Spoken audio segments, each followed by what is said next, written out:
Graça e paz, meu irmão e minha irmã. É um prazer tê-los aqui, é uma honra. Mais uma vez, estamos aqui para compartilhar algo da parte do Senhor para o seu coração. Eu quero falar um pouquinho sobre reconciliação e um pouco do que vem acontecendo nesses dias, do que a gente vem assistindo, vem acontecendo nesses dias, né?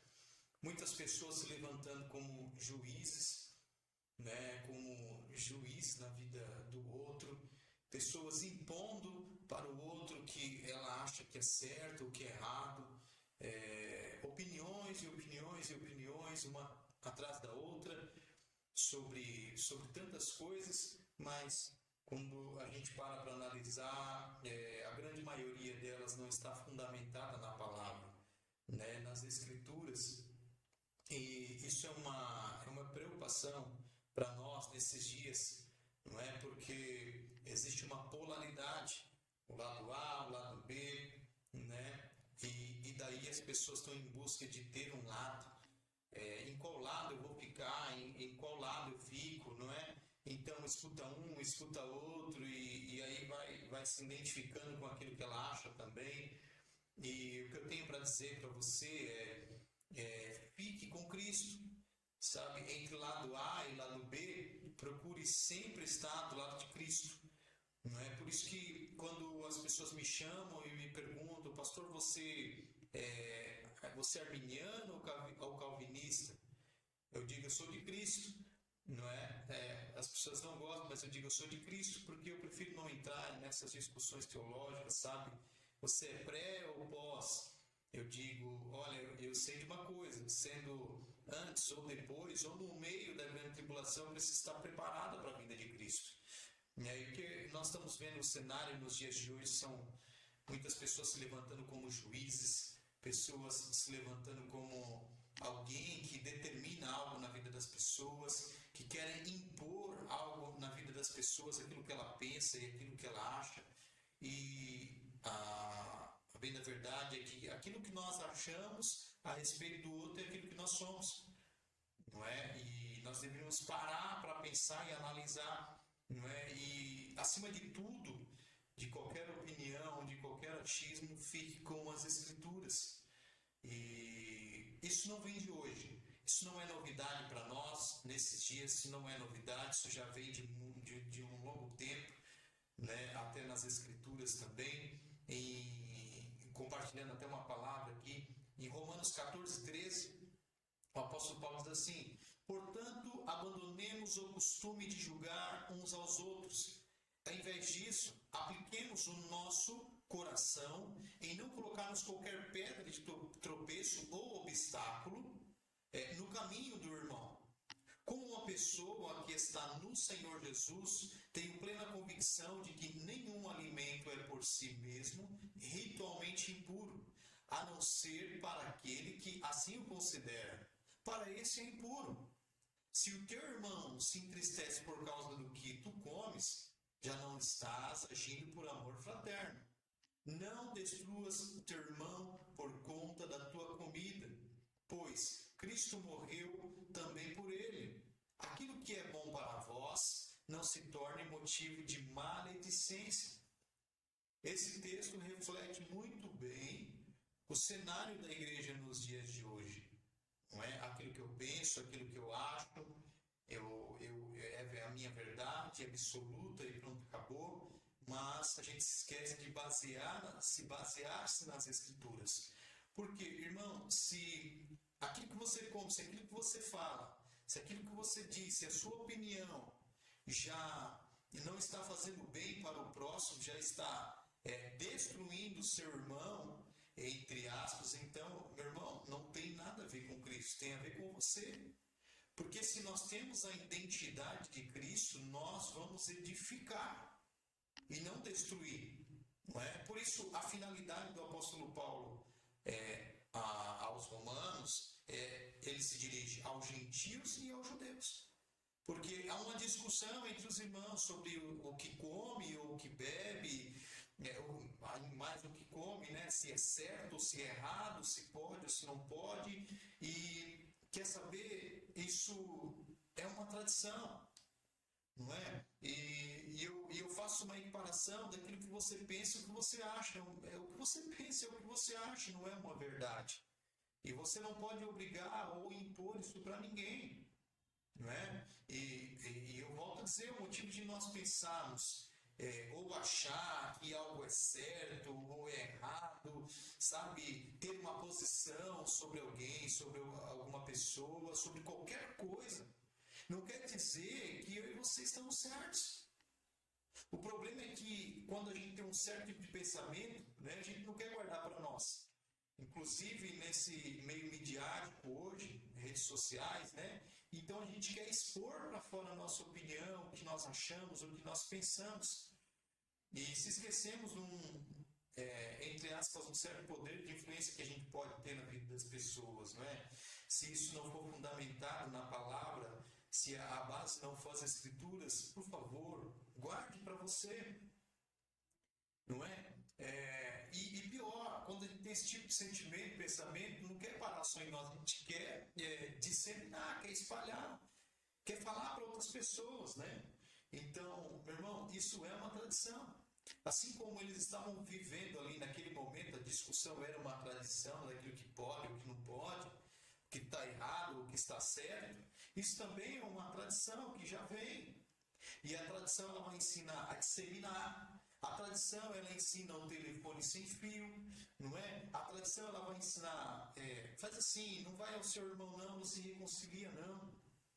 Não peça perdão não, deixa, fique em paz, está tudo certo, Deus perdoou, Deus já viu, porque senão você vai magoar ele. Isso não é verdade, isso é uma ilusão, não é? Isso também faz parte da tradição. A tradição também, o que ela vai ensinar? A intercessoca, que é a fofoca travestida de intercessão. Porque as pessoas falam, não, eu vou comentar com você para você orar. Irmão, não faça isso.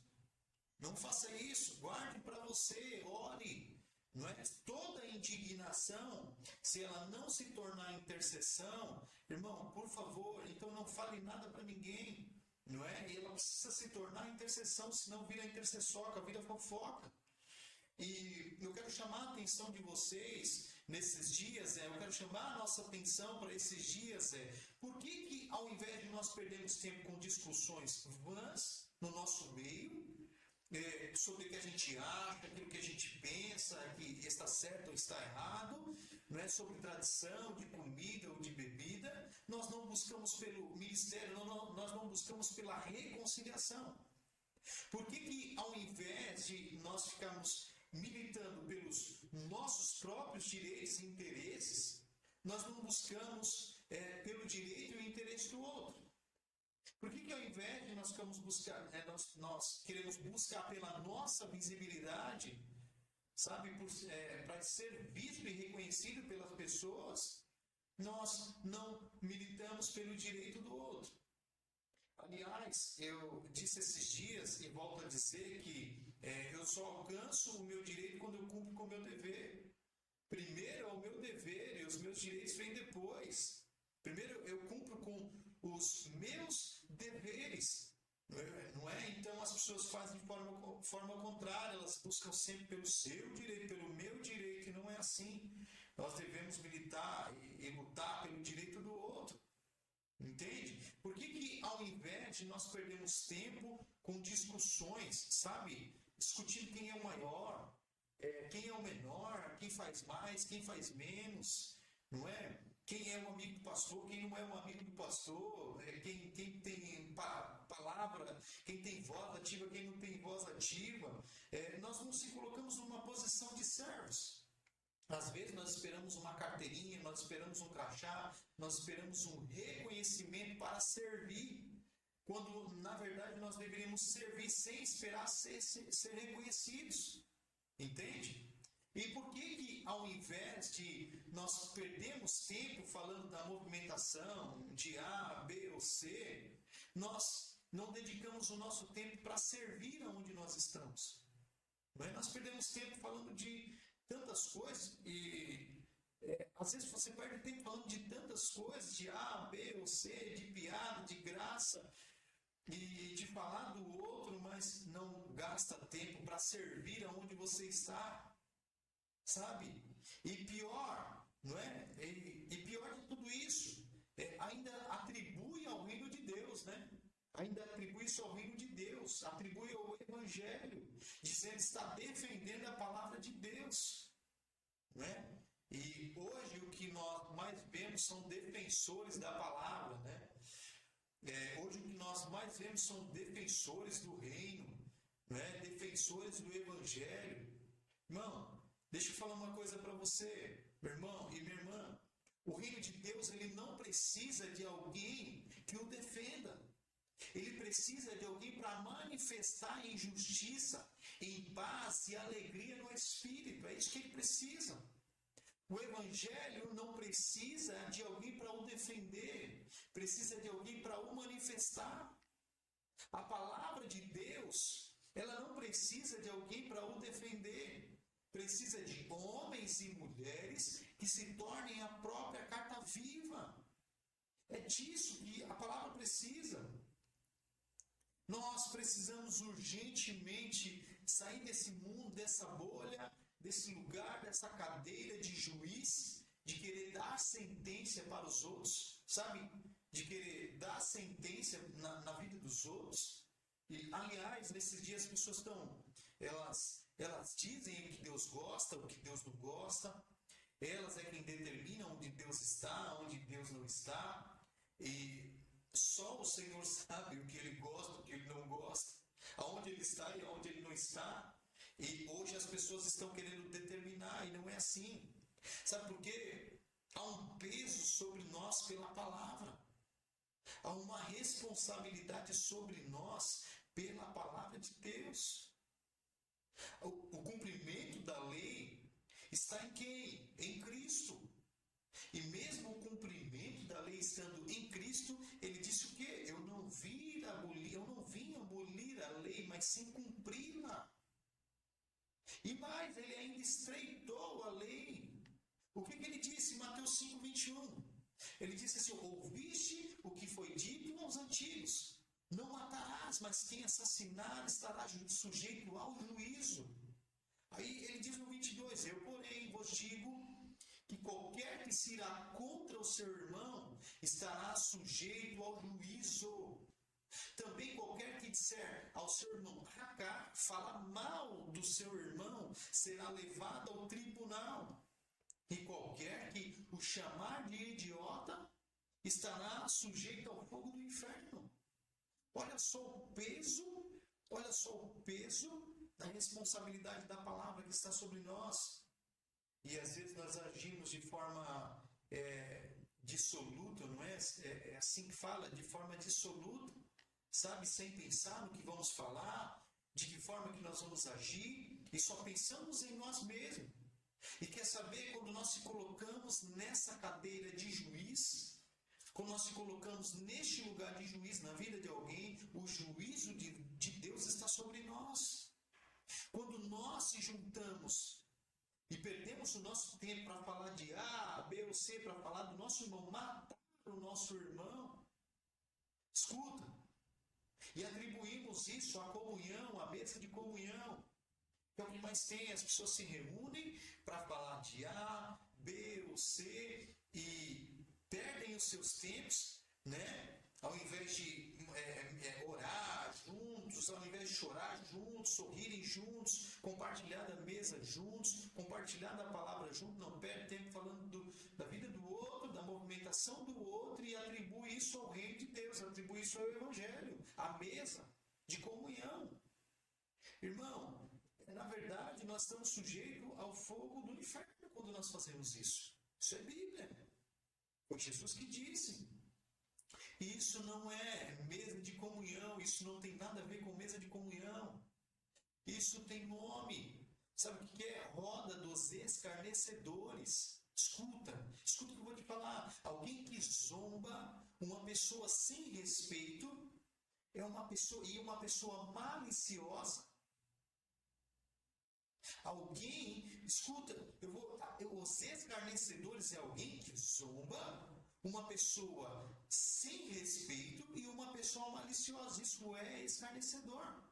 E às vezes a gente pensa que escarnecedor está lá fora, não é verdade? Não, mas escarnecedores às vezes estão dentro da igreja. O escarnecedor também está dentro da igreja quando está fazendo tudo isso. Quando zomba do seu irmão, sem pudor algum com o seu irmão. Alguém malicioso, tendencioso com o seu irmão, esse é um escarnecedor. E o que mais nós vemos isso dentro da igreja. Sabe? E deixa eu dizer para você, vir para a igreja, gente.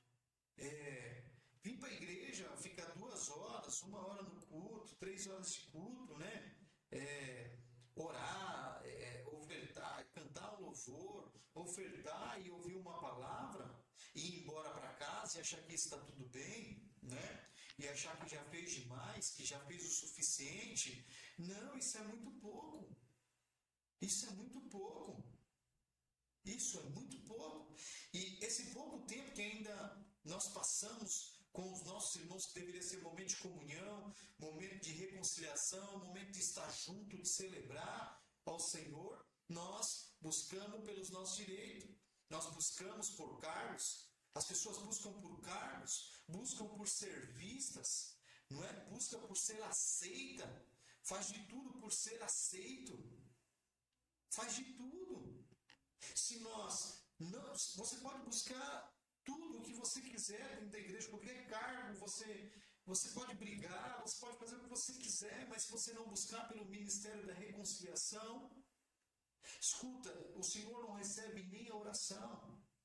A oração ela não vai passar nem do teto. Porque esse ministério da reconciliação não é para alguns, é para todos. É para todos nós. Nós deveríamos buscar por esse ministério da reconciliação. Sabe? Às vezes as pessoas vão para o monte, elas buscam pelos dons. Senhor, me dá o dom, me dá poder, me faz grande na terra. Senhor, eu quero ser pastor, eu quero ser o problema. Não é você ter esse desejo, essa vontade. Sabe? Mas é o que você faz para alcançar. O que você está disposto a fazer. Porque se você pensa que estar neste lugar é ser servido, não é. É você servir, você está disposto. Será que você está disposto? Por isso que muitas das vezes você vai para o culto, você vai para a igreja e diz: pastor, eu não senti nada. Não é? Diz que o culto foi frio, os louvores não foi bom, a palavra não foi boa. Na verdade, não foi o culto que foi frio. Não foi a palavra que não foi boa. É você que está morto espiritualmente e não está percebendo. Quando você não ama o seu irmão e não busca pela reconciliação, irmão, você está morto espiritualmente e não percebe. Você só vai para a igreja, volta para casa e nada muda. Entende? Quando nós amamos o nosso irmão, nós passamos da morte para a vida.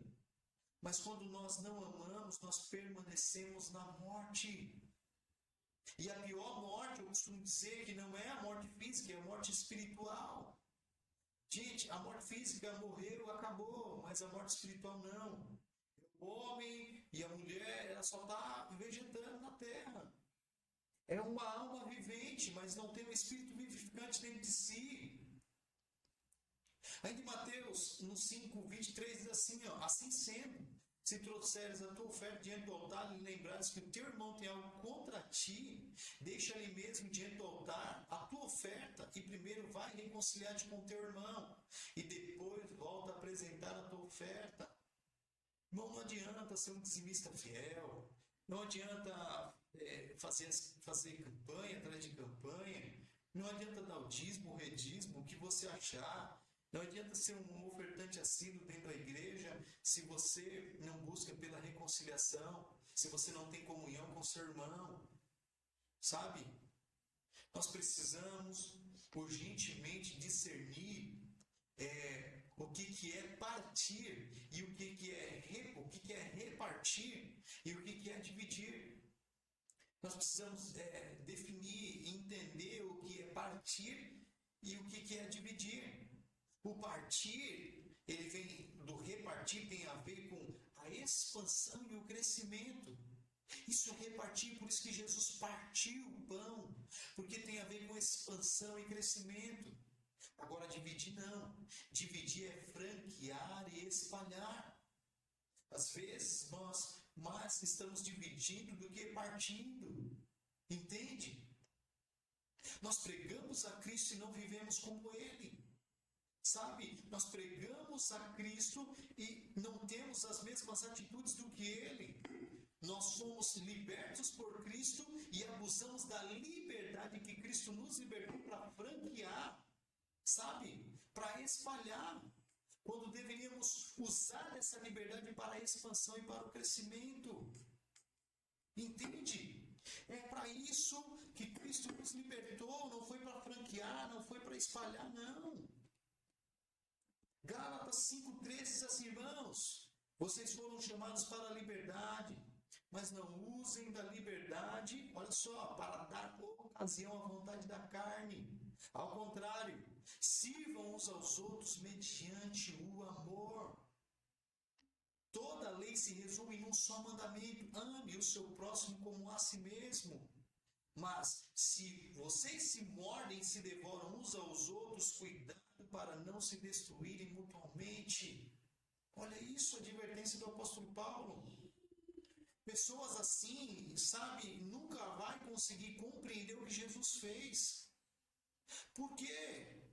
Porque vive em discussão alheia, porque vive falando da vida do outro dentro da igreja.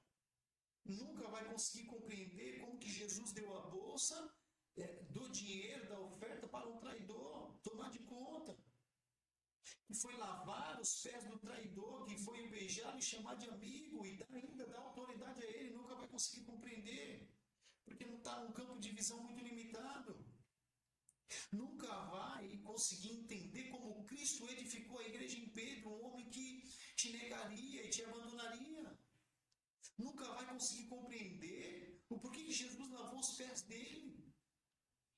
E o porquê que Jesus serviu eles, os seus discípulos. Nunca vai conseguir compreender como que pode Davi ter feito tantas coisas, ter feito o que fez, e ainda assim se tornar um homem segundo o coração de Deus. Deixa eu falar uma coisa para você. O Senhor, o problema de Deus não é com o pecado em si. É claro que vai ter as suas consequências. O problema de Deus é com a falta de arrependimento. Quando nós não se arrependemos e tornamos a fazer as mesmas coisas, aí sim é um problema. Por isso que Davi se tornou um homem segundo o coração de Deus, porque cometeu tanta atrocidade, mas assim ele se arrependeu. Ele se arrependeu, ele disse a Deus: olha, me tire tudo. Se o Senhor quiser, me tire tudo, me tire o trono, me tire o pastorado, me tire o que o Senhor quiser, me tire o reinado, me tire tudo, mas não me tire de mim a tua presença. Sabe, às vezes nós queremos mais o trono do que a presença. Nós queremos mais fazer do que estar com Ele. E aí é que está um grande problema. Porque aí a gente vai se basear em fazer, achando que Deus quer que nós estamos com Ele para fazer coisas. Não, Ele não chamou para fazer coisas, o Senhor nos chamou para estar com Ele. Não chamou para fazer coisa alguma, Ele nos chamou para estar com Ele.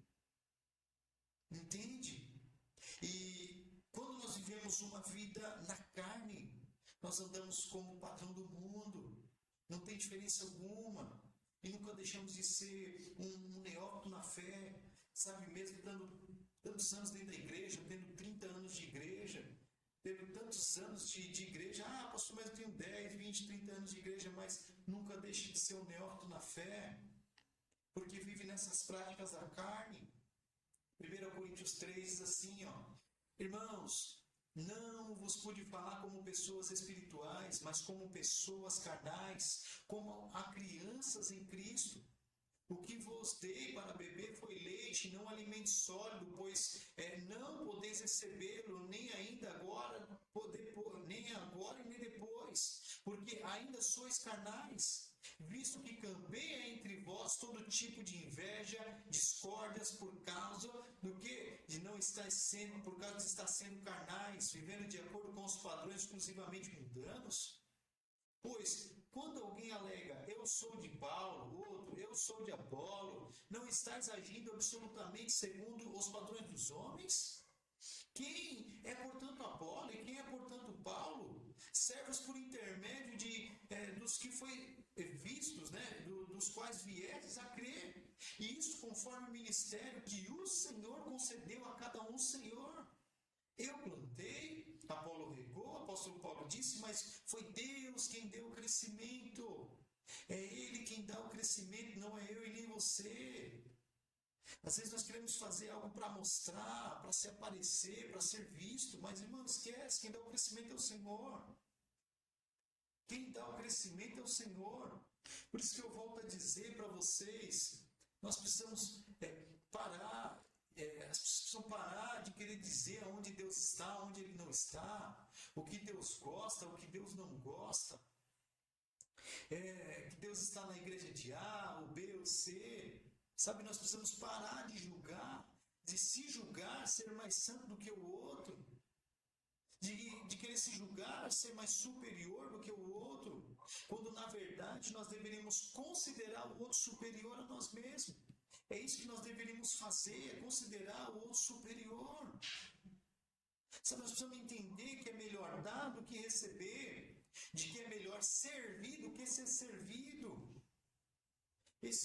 O Evangelho de Cristo, por isso que é loucura, né? Para muitas pessoas, é loucura, por quê? Porque nós devemos amar até os nossos inimigos, bendizer os que nos maldizem, fazer o bem aos que nos odeiam, orar por quem nos persegue. E isso é uma loucura para nós. Isso é uma loucura para nós. Isso nós temos dificuldade. E sabe por que nós temos dificuldade? Sabe por que as pessoas têm dificuldade de fazer isso?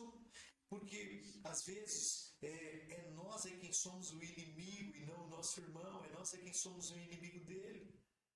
Nós quem maldizemos o nosso irmão. Nós quem odiamos e perseguimos o nosso irmão. Por isso que às vezes a gente tem dificuldade de compreender esse Evangelho de Cristo. Por isso que até para as pessoas, para muita gente que está dentro da igreja por muitos anos, acaba sendo loucura e tendo dificuldade de seguir firme no caminho. Porque às vezes está no caminho, está no caminho oposto, no caminho que é o inimigo, no caminho de quem maldiz, no caminho de quem persegue. Então, por favor, saia desse lugar. Saia desse lugar. E, sabe, nós participamos da ceia do Senhor, nós participamos da ceia do Senhor, da mesa do Senhor, que é algo sagrado que o próprio Cristo nos deixou, sabendo que nós temos algo contra o nosso irmão, ou até que o nosso irmão tem algo contra nós, vice-versa, sabe? E trazendo juízo, trazendo condenação para nós mesmos e a gente não percebe. Toma a Santa Ceia como se nada estivesse acontecendo, não é? Tomar a Santa Ceia indignamente, sem discernir o corpo, e não querer se reconciliar com seu irmão, e achar que isso está tudo bem, e tomar a Santa Ceia como se nada tivesse acontecido. Irmão, você está trazendo condenação para si mesmo. Você está trazendo condenação para si mesmo. Quem é o corpo de Cristo? O corpo de Cristo somos eu e você. O irmão que está do seu lado, ele é o corpo de Cristo com você. E quando nós tomamos a Santa Ceia sem discernir, sem compreender como está o nosso irmão, sabe, sem compreender se nós temos algo contra ele ou ele contra nós, nós precisamos urgentemente analisar a si mesmo. Por isso o apóstolo Paulo recomenda que cada um analise a si mesmo. Fazer uma autorreflexão da nossa vida, sabe, de si mesmo.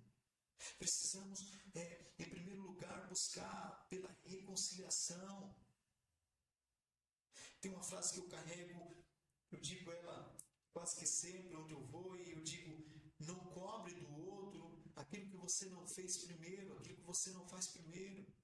Nós somos muito bons em cobrar do outro aquilo que a gente não faz. Então faça você primeiro, seja você primeiro a buscar pela reconciliação, seja você primeiro aí até o seu irmão se reconciliar.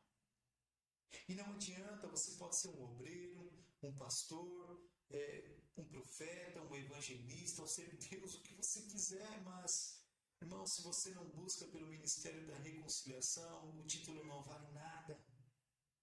E se tem um ministério, eu volto a dizer, que nós deveríamos exercer e buscar por ele todos os dias, é o ministério da reconciliação. Mas esse ministério, muitas das vezes, nós não buscamos porque não deixa em evidência.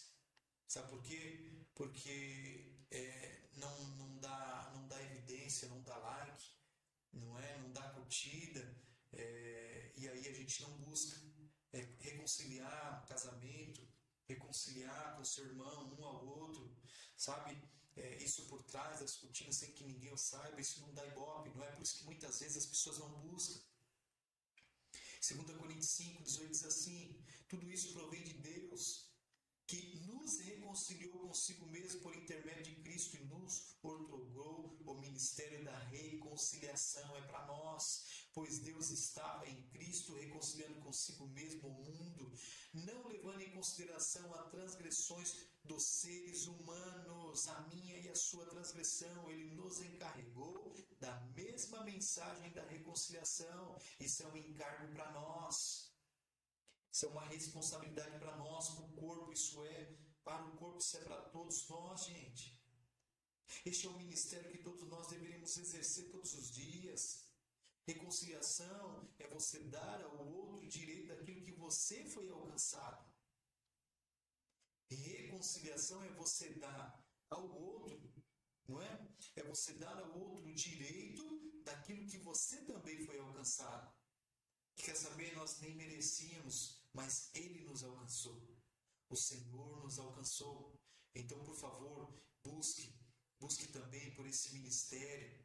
Busque por esse ministério da reconciliação, em se reconciliar com seu irmão, urgentemente, aonde você está, aonde você estiver, aonde essa mensagem chegar, que ela toque o seu coração, que ela toque a sua mente, aonde você está, em nome de Jesus. Amém? Até a próxima.